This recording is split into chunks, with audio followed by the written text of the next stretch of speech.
जिंकायचे आणि ते कशा पद्धतीनं निवडणुका जिंकतात, फडणवीस आणि कंपनी किंवा मोदी कंपनी, शहा कंपनी, ही म्हणजे ईस्ट इंडिया कंपनीचे हे पार्टनर आहे सगळे, extended branch of east India company. हां, त्यांचं हेडक्वार्टर सुरतला आहे. आता मुंबई जिंकायची आणि अमित शहांच्या पायाशी टाकायची व्यापाऱ्यांच्या, हे यांचं धोरण आहे. जसं पोर्तुगीजांकडून ब्रिटिशांनी घेतली मुंबई, मग ती ह्याला भेट दिली, त्याला नजराणा दिला, तसं देवेंद्र फडणवीसांना मुंबईचा नजराणा East India company private limited Surat यांना द्यायचं आहे किंवा अहमदाबाद यांना द्यायचं आहे. आणि त्यासाठी त्यांची सगळी ह्या धमक्या, दहशत, आर्थिक उलाढाली सुरू आहेत. मुंबईचं चित्र वेगळं आहे. विधानसभा तुम्ही ज्या पद्धतीनं जिंकलात त्यामुळे तुमची आंतरराष्ट्रीय स्तरावर छिथू झाली आहे. आंतरराष्ट्रीय स्तरावर की कशा पद्धतीनं महाराष्ट्राच्या निवडणुका हायजॅक केल्या, जिंकल्या, बनावट, बोगस मतदार याद्या, बोगस नावं टाकून 65 ते 70 लाख मतं एका तासामध्ये वाढवली. हे का लोकशाही सुदृढ असल्याचं लक्षण नाही. आणि महानगरपालिकेत तुम्ही तेच करू इच्छित आहात. पण मुंबईतला समस्त मुंबईकर आणि मराठी माणूस तुमचे हे मनसुबे पूर्ण होऊ देणार नाही. आणि धमका काय देत आहे, मला मतं दिली तरच मी निधी देईन, हे कोणत्या संविधानात बसतं? आम्ही जे म्हणतोय तुम्ही संविधान विरोधी आहात, तुम्ही घटनाविरोधी आहात, तुम्ही कायद्याच्या विरोधात आहात, ते यासाठी मला मत दिलं तर तुमचा विकास करू. ते शहराचा, राज्याचा, देशाचा विकास करायला बांधील नाही आहेत. जे त्यांच्याबरोबर नाहीत त्यांना ते दारिद्र्यात आणि अविकसित ठेवणार, हे यांचं वेगळं संविधान, मनुवाद, मनुस्मृतीचं संविधान यांचं बनलेलं आहे.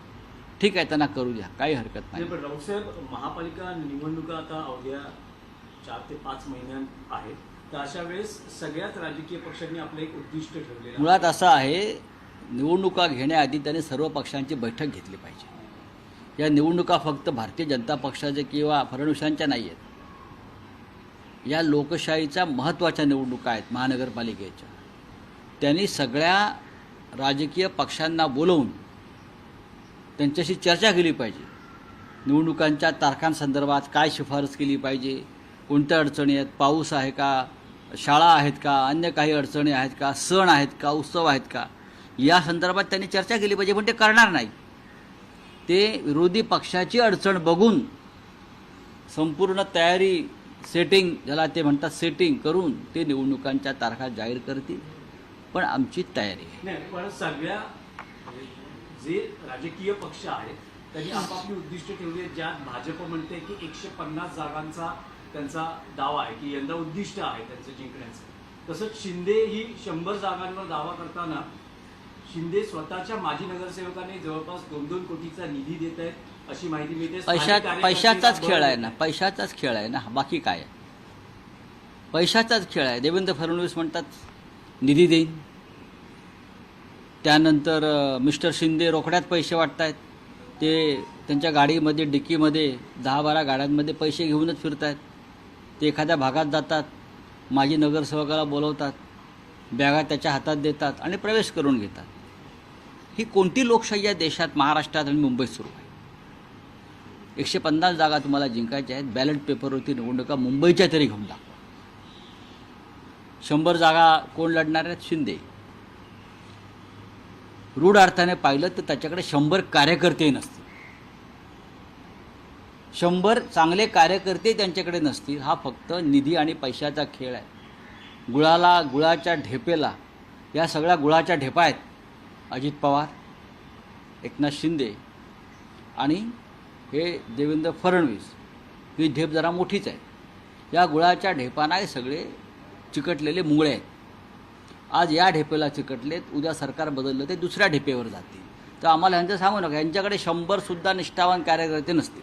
राऊतसाहेब, मध्यंतरी चर्चा होती की राज ठाकरे आणि उद्धव ठाकरे एकत्रीकरणाची, पण राज ठाकरे यांच्या नव्या मुलाखतीत असं दिसतं आहे की ही शक्यता मावळली आहे यासाठी, कारण अगोदरच्या मुलाखतीत राज ठाकरेंनी जी भूमिका मांडली होती राज उद्धव एकत्रीकरण किंवा युतीच्या संदर्भात, त्यात तेच असं म्हणतं आहे की तसा काही हेतू नव्हता किंवा माझ्या विधानाचा आपापल्या पद्धतीनं अर्थ काढला गेला. बघा, राज ठाकरेंनी मुलाखत दिली आहे किंवा राज ठाकरेंनी एक दुसरी मुलाखत दिली आहे म्हणून युतीचा विषय चर्चेला आला असं मी मानत नाही.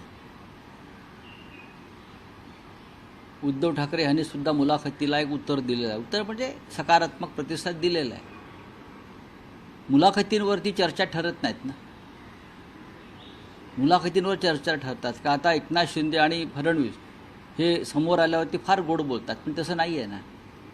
मिठ्या मारतील, बाजूला बसतील, एकमेकाकडे बघून नेत्रपल्लवी करतील, पण प्रत्यक्षात तसं चित्र आहे का? तसं चित्र नाही. त्याच्यामुळे राज ठाकरेंच्या दोन्ही मुलाखती, तिन्ही मुलाखती यापेक्षा प्रत्यक्षात काय चाललं हे आम्हाला माहिती आहे. आम्ही स्वतः माननीय उद्धव ठाकरे साहेब आणि शिवसेना हे MNS म्हणजे मनसेबरोबर राज ठाकरे यांच्या नातं जोडायला नक्कीच आमची सकारात्मक भूमिका आम्ही त्या संदर्भात ठेवलेली आहे. आणि कोण काय बोलतंय त्यापेक्षा ठाकरे काय बोलत आहेत पडद्यामागे, मुलाखतीच्या माईकवर नाही. राऊत साहेब, तुमचं लोडेड विधान आहे. याआधी युती हा शब्द होता, आता तुम्ही म्हणतात नातं जोडायला, कारण नात्यात ओलावाही असतो, प्रेमाचा ओलावा असतो, आपुलकीचा ओलावा असतो. बघा, तरी महाराष्ट्राच्या हा ओलावा अजूनही कायम महाराष्ट्राच्या जनतेच्या मनात आहे. महाराष्ट्राच्या जनतेच्या मनात हा विषय आहे आणि दोघांवरही जनतेचं प्रेशर आहे, मराठी जनतेचं. हेही तुम्हाला मी सांगतो. ही जसं प्रेशर भावनिक आहे तसं राजकीयसुद्धा आहे.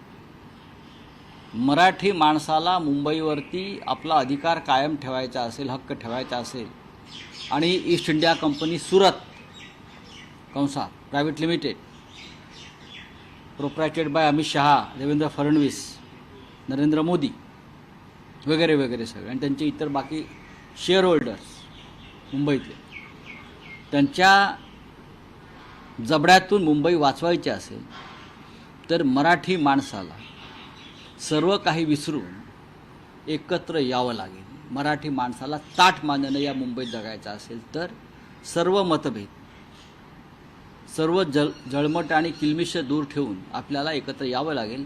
ही शिवसेना पक्षप्रमुख उद्धव ठाकरे यांची अत्यंत महत्त्वाची भूमिका आहे. उद्धव ठाकरे यांचं मन हे विशाल आणि मोठं आहे. त्यांनी आम्हाला सांगितलेलं आहे, आम्ही चर्चा केलेली आहे, माझी कालही चर्चा झालेली आहे, आणि आपण या संदर्भात सकारात्मक पाऊल टाकायला हरकत नाही. ही भूमिका आमचे पक्षप्रमुख शिवसेना प्रमुख बाळासाहेब ठाकरे यांचे सुपुत्र, ज्यांनी मराठी माणसासाठी शिवसेना स्थापन केली, ते माननीय उद्धव ठाकरे यांची ही एकदम मनसे आणि दिलसे भूमिका आहे. मराठी माणसाचं अहित होता कामा नये.